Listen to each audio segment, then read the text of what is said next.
Hello dear students, welcome to our channel educational goal. और आज के इस वीडियो में जो class 12th flamingo text book है उसका सेकंड चैप्टर लॉस्ट स्प्रिंग, उसकी क्वेश्चन आंसर हम देखेंगे। और इस कहानी में साहेब के बारे में बताया गया है और मुकेश और सविता। साहेब आपको पता है बांग्लादेश से आया है और यहाँ अपनी माता के साथ और उनके जो बाकी जो फैमिली मेम्बर है उनके साथ वो कचरे में से पन्नियाँ उठाते हैं, पॉलीथीन उठाते हैं, ठीक है। और जो मुकेश है, मुकेश का परिवार चूड़ियाँ बनाता है और सविता का परिवार भी चूड़ियाँ बनाता है। तो ये तीन कहानी इस लॉस्ट स्प्रिंग चैप्टर में बताई गई है और राइटर है अनीस जंग, ठीक है। तो देखते हैं इसके क्वेश्चन आंसर। बाकी चीज़ें आपको क्वेश्चन आंसर के जरिए समझ में आ जाएगी और अगर फिर से समरी बनानी हो इसकी अलग से तो आप हमें बता सकते हैं, ठीक है। तो देखिए पहला क्वेश्चन देखिए आप, what is Saheb looking for in the garbage dumps, where is he and where has he come from. कि साहेब उस कचरे के ढेर में क्या खोज रहा है, वो अभी कहाँ है और कहाँ से वो आया है, ठीक है। तो देखिए Saheb is looking for gold in the garbage dumps, कि साहेब उस कचरे के ढेर में सोने को, गोल्ड को खोज रहा है। लुकिंग फॉर मतलब खोजना, ठीक है। हालांकि उसके लिए जो कचरा है वही गोल्ड है, ठीक है। He is in the neighbourhood of the author, वो इस लेखिका के पड़ोस में रहता है। Saheb has come from Bangladesh, Saheb Bangladesh से आया है। He came with his mother in 1971, वो अपनी माता के साथ 1971 में यहाँ पर आया हुआ है, ठीक है। अगला क्वेश्चन देखते हैं हम, what explanations does the author offer for the children not wearing footwear, कि लेखिका क्या कारण बताती है जो बच्चे, ये जो सारे जो बच्चे हैं साहेब और उनके साथ जो बाकी चिल्ड्रन हैं वो जो जूते नहीं पहनते हैं उसके पीछे लेखिका क्या कारण बताती है। तो देखिए क्या कारण है। One explanation offered by the author is that it is a tradition to stay barefoot. एक कारण जो कि लेखिका द्वारा हमें बताया गया है वो ये है कि ये एक परंपरा ही है इनमें कि ये नंगे पैर रहते हैं, barefoot. It is not lack of money, ये पैसे की कमी की वजह से नहीं है, बस ये ऐसे ही रहते हैं। She wonders if this is only an excuse to explain away a perpetual state of poverty. उसे आश्चर्य होता है कि क्या ये सिर्फ यही बहाना रह गया है इस गरीबी से बचने का कि हाँ हम नंगे पैर रहते हैं भले ही हमारे पास पैसे की कमी नहीं है, ठीक है। अगला देखते हैं, अगला क्वेश्चन देखिए, is Saheb happy working at the tea stall explain. आप सभी को पता है कि पहले तो साहेब जो कचरे के ढेर में से पॉलीथीन उठाता था, लेकिन उसके बाद वो एक चाय की दुकान पर काम करने लग गया था। तो यही पूछा है कि क्या साहेब चाय की दुकान पर काम करके खुश है, एक्सप्लेन करिए। तो देखिए, no Saheb is not happy working at the tea stall, कि साहेब चाय की दुकान पर काम करके खुश नहीं है। He is no longer his own master, क्योंकि अब वो स्वयं का मास्टर नहीं रहा, स्वयं का मालिक नहीं रहा, ठीक है। अब उसको दुकानदार के हिसाब से चलना है। His face has lost the carefree look, अब उसका जो चेहरा है चिंता रहित नहीं है, वो अपना चिंता रहित चेहरा खो चुका है। द बैग वॉज हिज, जो पॉलीथीन का जो बैग था जिसमें वो पॉलीथीन इकट्ठा करता था वो बैग उसका था। The canister belongs to the man who own the tea shop, जबकि ये जो कनस्तर है जो जिसमें वो चाय ले जाता है ये उसका नहीं है, ये उस व्यक्ति का है जिसकी वो दुकान है, ठीक है। तो अब यहाँ वो स्वतंत्र नहीं है साहेब, इसलिए वो खुश भी नहीं है। अगला क्वेश्चन बहुत इंपॉर्टेंट है, देखिए जरा, what makes the city of Firozabad famous. जो फिरोजाबाद सिटी है वो किस बात के लिए फेमस है या फिर वो क्या है जो फिरोजाबाद को फेमस बनाता है। तो देखिए जरा, the city of Firozabad is famous for its bangles, कि जो फिरोजाबाद जो सिटी है वो अपनी चूड़ियों के लिए प्रसिद्ध है। Every other family in the Firozabad is engaged in making bangles, कि प्रत्येक दूसरा परिवार फिरोजाबाद में इसी काम में लगा हुआ है, चूड़ियाँ बनाने के काम में। इंगेज्ड मतलब संलग्न है।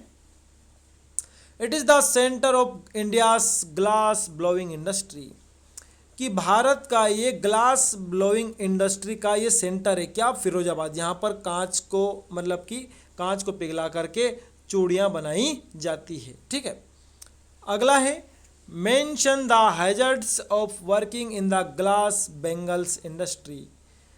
इसमें यह पूछा है कि जो चूड़ियाँ बनाने के जो कारखाने होते हैं उनके खतरे के बारे में आप बताइए कि अगर उसमें कोई व्यक्ति काम करता है तो उसको क्या खतरे रहेंगे।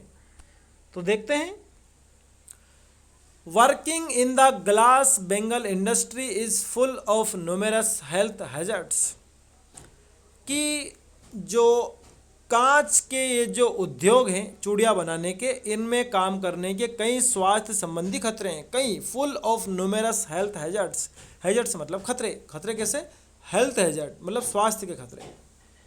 The children work in the glass furnaces with high temperature, की बच्चे, छोटे बच्चे ऐसे जो भट्टियाँ होती हैं इनमें ज़्यादा तापमान पर काम करते हैं।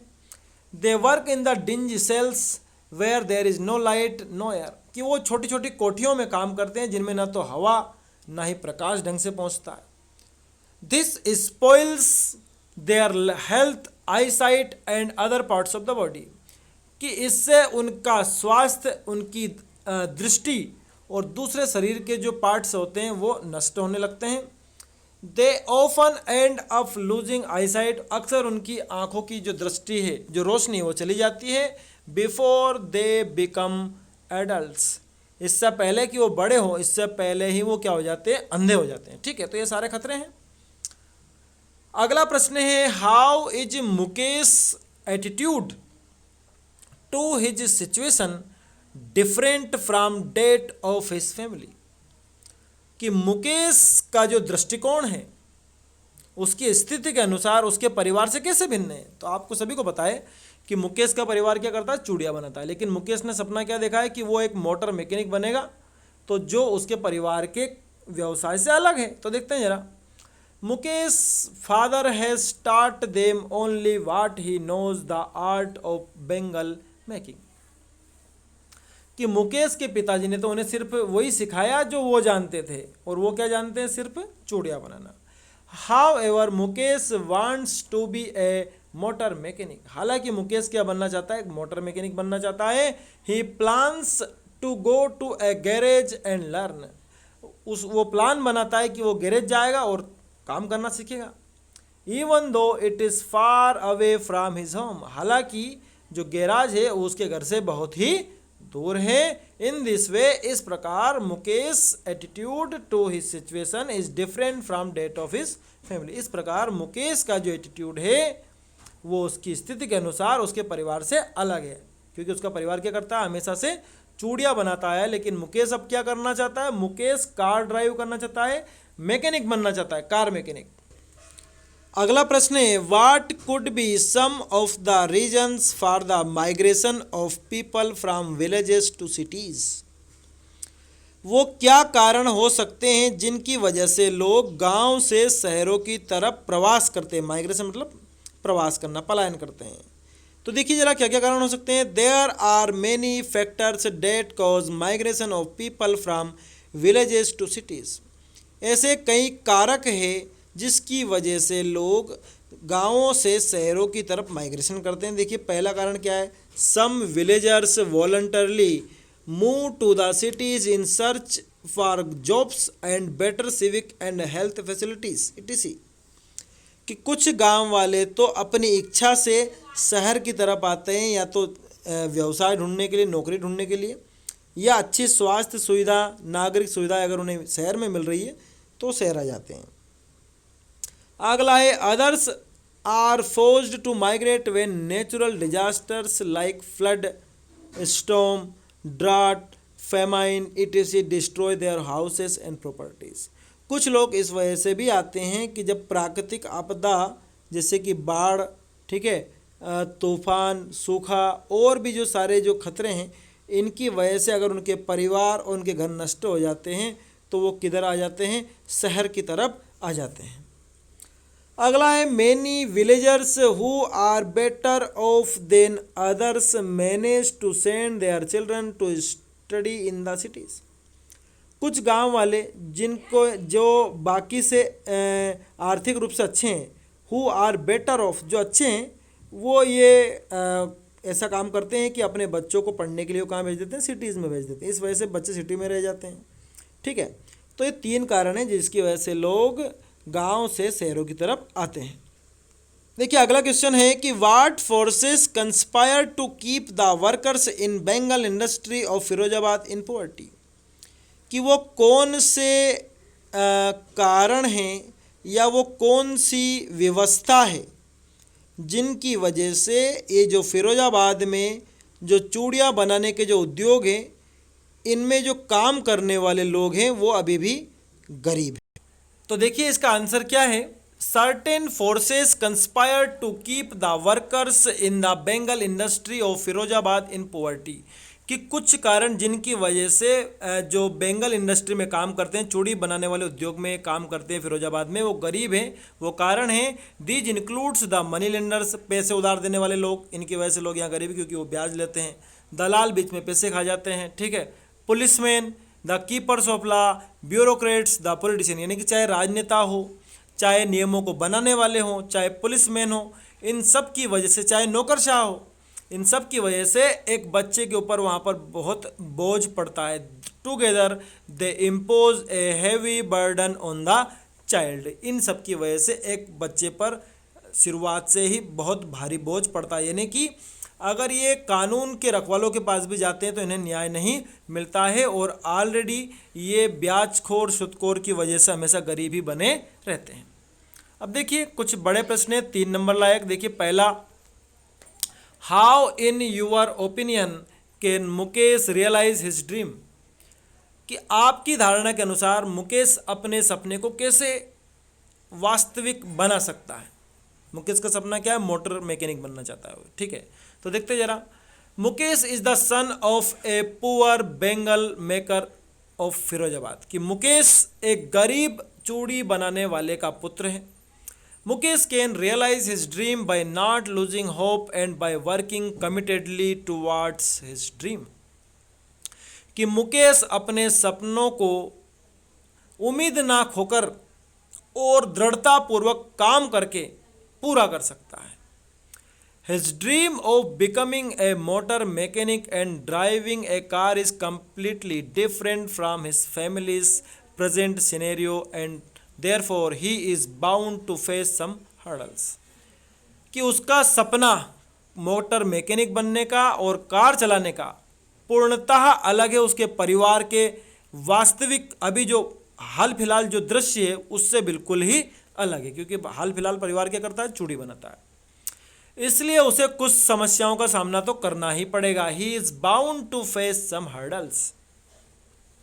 Mukesh should stay strong in face of such difficulties, Mukesh को तैयार रहना चाहिए, मजबूत रहना चाहिए इन समस्याओं का सामना करने के लिए, क्योंकि ये तो आएगी, क्योंकि परिवार ये काम नहीं करता है।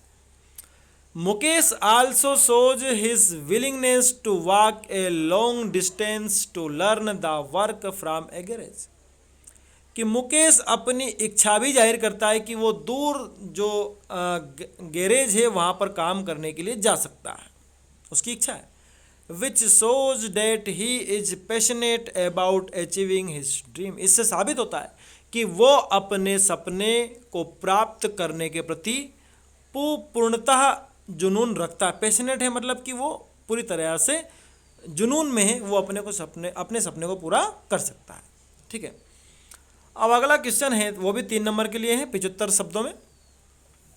Why should child labour be eliminated and how, कि बाल श्रम को क्यों समाप्त किया जाना चाहिए और कैसे। तो देखिए जरा, child labour should be eliminated because it takes away from the child his childhood and the prospect of elementary education, कि बाल श्रम समाप्त हो जाना चाहिए क्योंकि ये एक बच्चे से उसका बचपन और उसकी जो प्राथमिक शिक्षा की संभावना को सब छीन लेता है।